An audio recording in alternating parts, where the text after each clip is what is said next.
temperatures around 60. Northeast winds 5 to 10 miles per hour. Chance of rain 20%.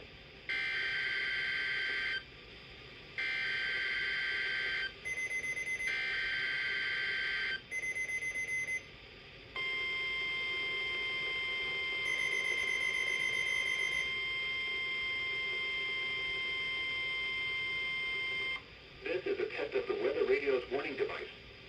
During potentially dangerous weather situations or other emergencies, specially built receivers are automatically activated to warn of the impending hazard. Tests of these receivers are normally conducted by the National Weather Service every Wednesday between 11 a.m. and noon. Reception of this program and the warning alarm will vary at any given location. The variability becomes more noticeable at greater distances from the transmitter.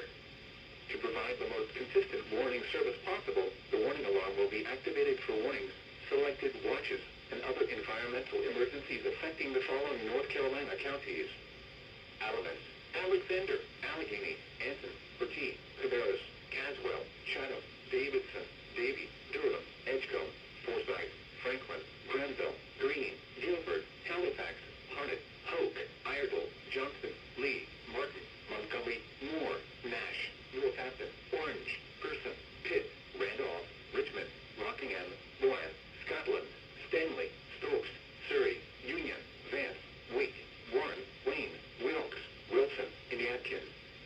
The warning alarm will also be activated for the following counties in South Carolina: Chesterfield and Marlborough, and the following counties in Virginia: Brunswick, Carroll, Grayson, Henry, Mecklenburg, Patrick, and Pittsylvania.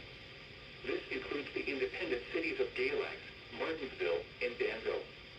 Repeating, the National Weather Service has just activated the public warning alarm tone in the test of the weather radio's warning alarm system.